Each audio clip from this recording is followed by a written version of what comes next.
Oke, halo semuanya, kembali lagi di Forido Hanif dan kali ini kita ada di Rotary Auto karena mau pasang AC Bajaj Qute ini. Gimana kok?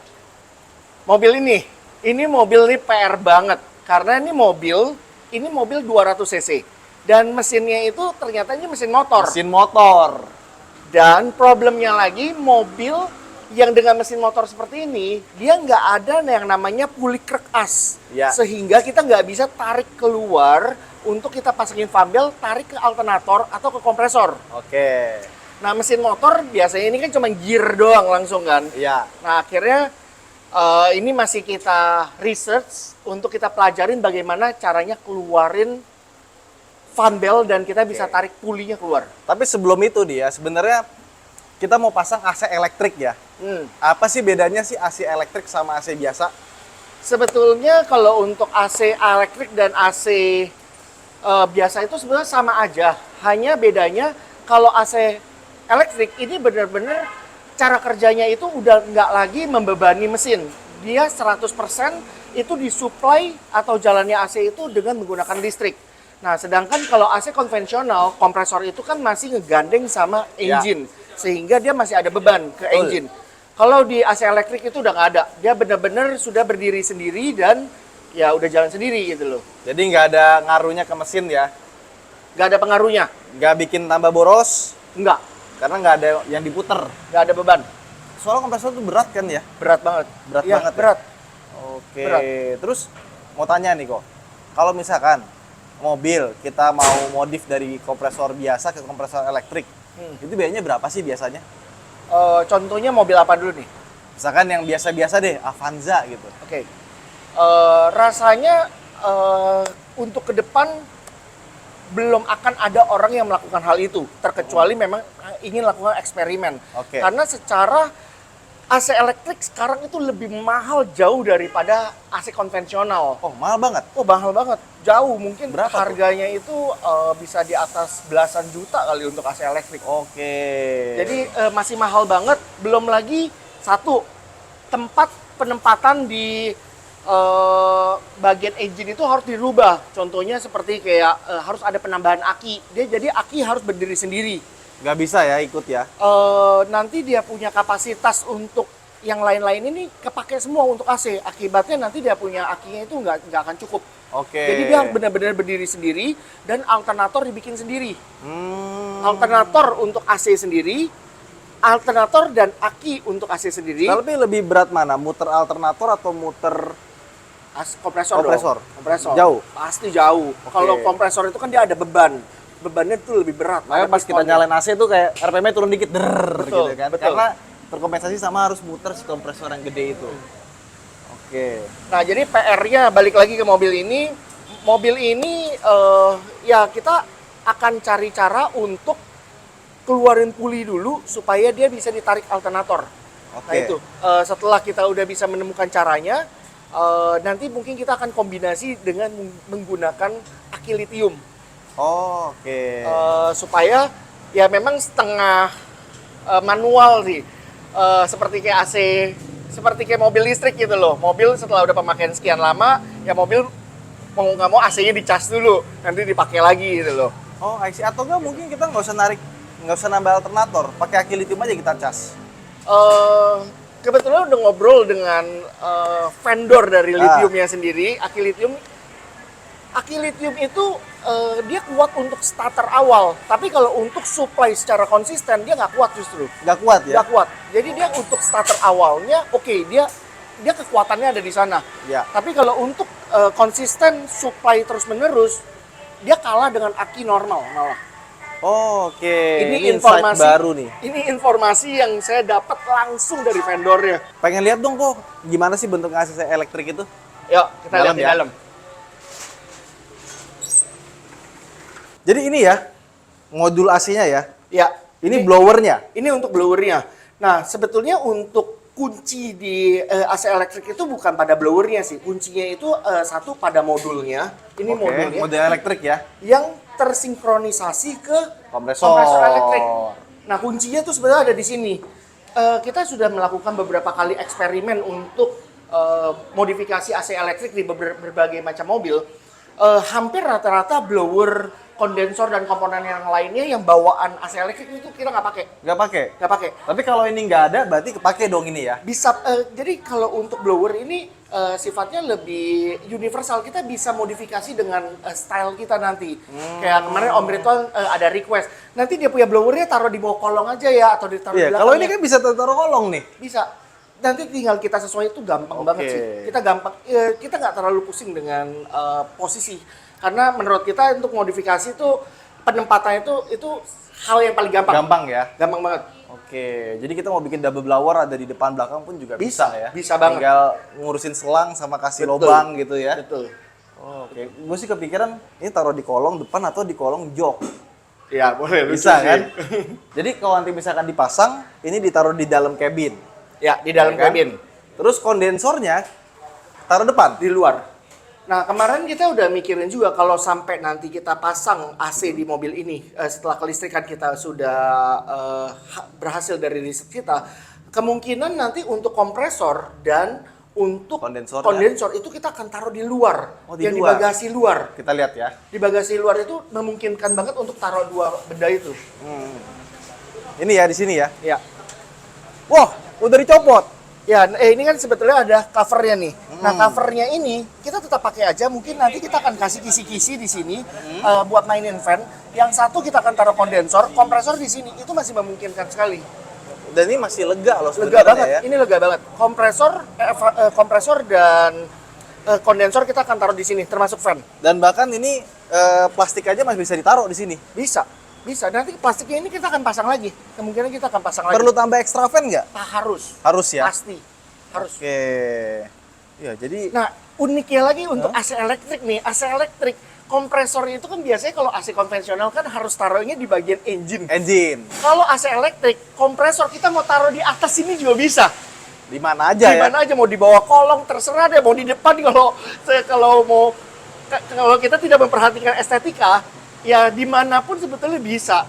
Jadi fleksibel ya dari kompresor elektrik itu seperti itu sih. Karena kompresor itu sebenarnya fungsinya cuma muter doang kan, kayak pompa kan. Pompa, jadi pompa aja dia. Ini kalau teman-teman mau lihat bagaimana cara kerja AC, nah di sini ada miniaturnya ya. Ya. Wah, asik nih kalau bajai kita pakai AC ya. Bajai QT paling paripurna ini. Ini AC elektrik nih ya. Ya. Nah ini karena kompresornya diputer sama mesin elektrik. Ya, bisa dibilang begitu sih. Enggak, ini sebenarnya AC konvensional. Cuma karena ininya pakai motor listrik ya. Ya ini kan motor listrik kan? Iya, ini dinamo Dinamo buat listrik. muter kompresor. Nah, kalau di mobil, dinamo ini diganti sama mesin. Dipakai buat muter. Oke. Jadi sebenarnya AC ini sesederhana ini ya. Iya, jadi ya dibikin rumit itu biasanya kan kayak orang lihat AC mobil tuh kayak wah rumit gitu. Sebetulnya kalau kita bedah AC mobil sendiri ya isinya cuma ada di dalam komponen ini. Di dalam itu cuma ada kompresor. Setelah itu di depan sini ada namanya kondensor, ada fan. Setelah itu ada receiver dryer filter, dan di bagian sini ada namanya cooling unit. Di dalamnya itu isinya evaporator, blower, ekspansi. Aksesoris lain itu seperti kayak filter cabin di Ini sini. dingin. Dingin. Oh, iya dingin loh. Dingin. Oh, berarti itu matiin aja kok. Nyalain aja ini. Jadi sebenarnya AC mobil itu bisa dirakit gini terus jadi AC rumah ya? Lebih efisien nggak? Pencet.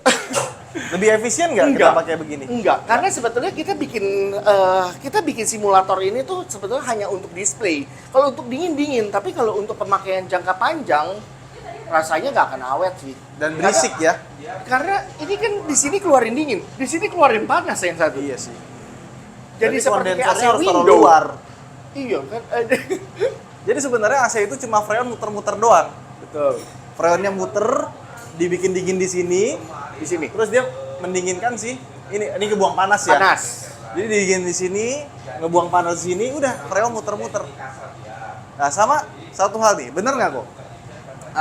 Oli kompresor AC itu harus sering diganti. Ya, dia ada rutinitas gantinya sih. Per 20.000 km harusnya sebaiknya kita ganti. Kalau nggak diganti, Lama-lama kompresornya akan kemakan.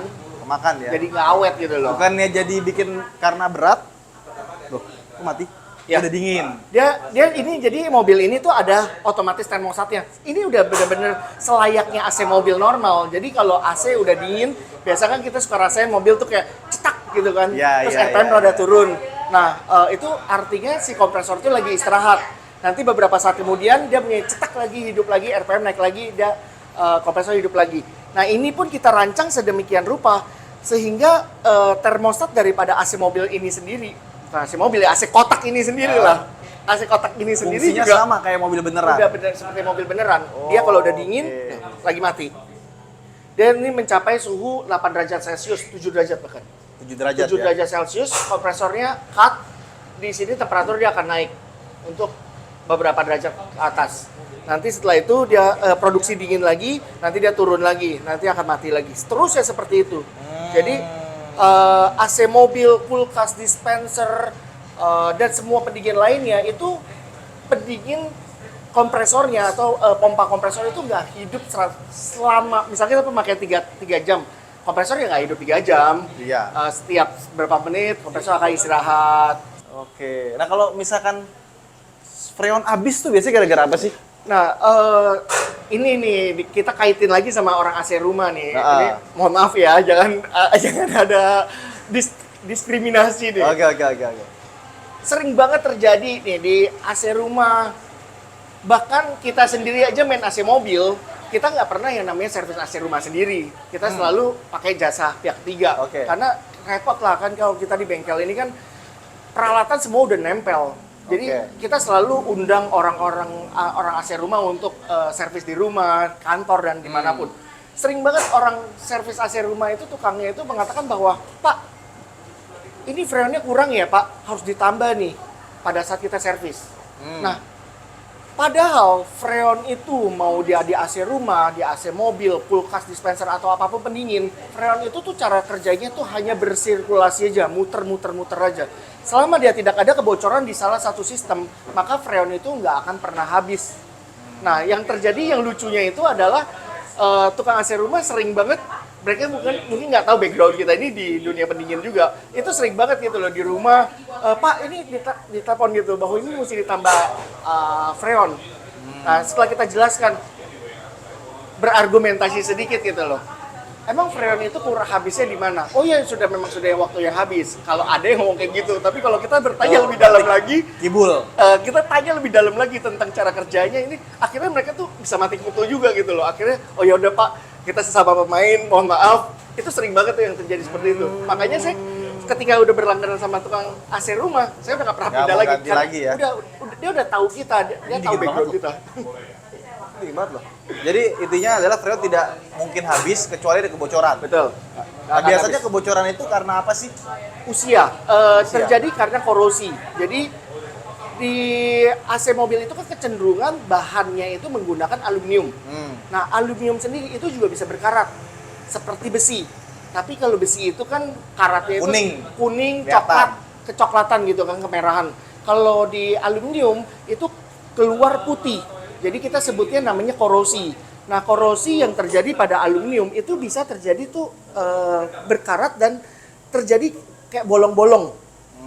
Nah, bolong-bolongnya itu permasalahannya kadang kalau terjadi misalkan di kondensor atau di evaporator, itu tuh nggak kelihatan terlalu jelas karena dia tertutup dengan sirip-sirip atau kisi-kisi. Ya, betul. Nah, jadi cara cek kebocorannya itu yang paling gampang, alatnya itu kita turunkan, Dicelupin. kasih tekanan angin, celupin di dalam air seperti kayak cek ban bocor. Tambal ban.